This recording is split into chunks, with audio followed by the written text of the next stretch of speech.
ব্যাংকে টাকা তুলতে গিয়ে নাই হয়ে গেছে। এটা আসলে খুবই দুঃখজনক একটা ব্যাপার।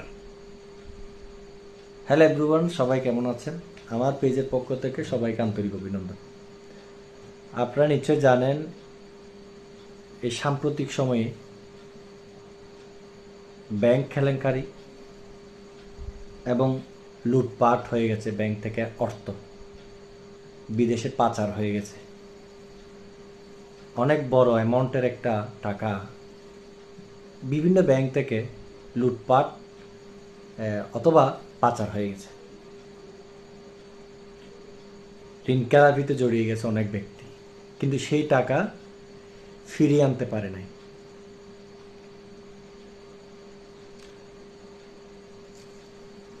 যারা চাকরি করে বা যারা কৃষিকাজ করে, যারা সারা জীবনের অর্থ নিজের কাছে রাখতে নিরাপদ নয় বলে মনে করে, তারা ব্যাংকে টাকাটা রাখে নিরাপত্তার জন্য। কিন্তু সেই নিরাপত্তার জন্য ব্যাংকে টাকা রাখার পর ব্যাংক কর্মকর্তা বা এই দেশের আমলারা তারা নিজ দায়িত্বে সেই টাকাগুলো খেয়ে ফেলেছে। এখন আপনি কার কাছে যাবেন এই টাকাগুলো আর ফেরত পাওয়ার জন্য? আপনি কার কাছে যাবেন? এখন আপনি আন্দোলন করলেও মার খেতে হবে, গরম পানি খেতে হবে, আরও অনেক কিছু বাকি আছে, মামলাও খেতে হবে। দেখুন, এই দেশে শান্তিটা কোথায়? যেখানে খাওয়ার শান্তি নাই, পড়ার শান্তি নাই, ব্যাংকে টাকা রাখার শান্তি নাই, কোনো কিছুতে শান্তি নেই, সব জায়গায় অনিয়ম। এই দেশে তো অনিয়মে তো ভরপুর। এই মানুষের সারা জীবনের অর্থ ব্যাংকে যে টাকাটা রাখছে, সেই অর্থটাই এখন লুটপাট। তো এখন আমি যদি আপনাদেরকে একটা সাজেশন দিই কোন ব্যাংকে টাকাটা রাখলে ভালো হয়, তাহলে টপ 5 যে ব্যাংকগুলো আছে সেগুলোই বেস্ট হয়। কিন্তু সেটা আমি বলাটা ভুল হবে। কেন?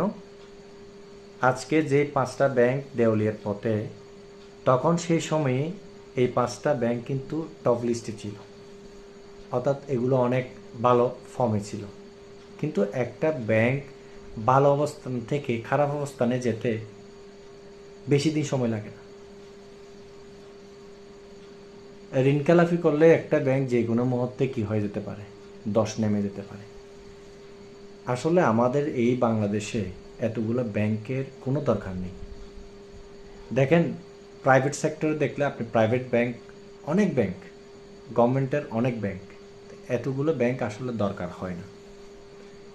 এটা আমি মনে করি এক প্রকার ব্যাংক দিয়ে ব্যবসা করতেছে। ব্যাংক করা উচিত ছিল হচ্ছে সরকারি ব্যাংক কয়েকটা, বেসরকারি ব্যাংক কয়েকটা। এটা দিয়ে একটা নির্দিষ্ট একটা লিমিটেশন বা রুলস রেগুলেশনের মধ্য দিয়ে কাজ করা উচিত ছিল। যারা গ্রাহক বা যারা আমানতকারী, তারা যেন টাকাটা সঠিক সময়ে যেন পায়, সেই ব্যবস্থাটুকু করতে হবে। দেখেন, আমি আপনাদের সাথে একটা ভিডিও শেয়ার করি, একটা না বেশ কয়েকটা ভিডিও আপনাদের সাথে শেয়ার করি, দেখতে থাকুন। আর তখনই বুঝতে পারবেন গ্রাহকদের কষ্ট কোথায়।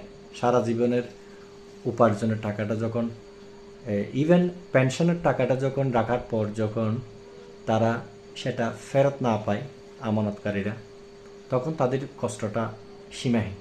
দেখেন ওরা কি বলে। এই বয়সে রাস্তায় কেন দাঁড়াইছি বাবা? রিটায়ার্ডের টাকা রাখছিলাম বিশ্বাসের সাথে। বাংলাদেশ ব্যাংকে টাকা রাখছি, আমরা অপরাধ করে চলছি। আমরা ব্যাংকে রাখছিলাম চোরের ভয়ে, আজকে বড় চোর হয়ে দাঁড়াইছে।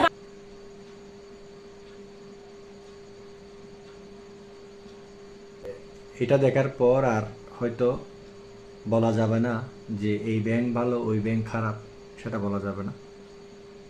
ব্যাংকের অবস্থা, আমি তো প্রথমেই বলেছিলাম যে একটা ভালো ব্যাংক খারাপ হতে বেশি দিন লাগে না। হ্যাঁ, এটা পুরোটাই হচ্ছে নীতি নৈতিকতার উপর ডিপেন্ড করে। এদেশের মানুষের কষ্ট উপার্জনের টাকাটা যেন ফেরত পায়, আমানতকারীরা যেন বিশ্বস্ততা লাভ করে, আগামীতে মানুষ টাকা যেন ব্যাংকে রাখার জন্য মনের মধ্যে একটা বিশ্বস্ততা লাভ করে, সেই জায়গা থেকে বাকি ব্যাংকদেরকে আরও বেশি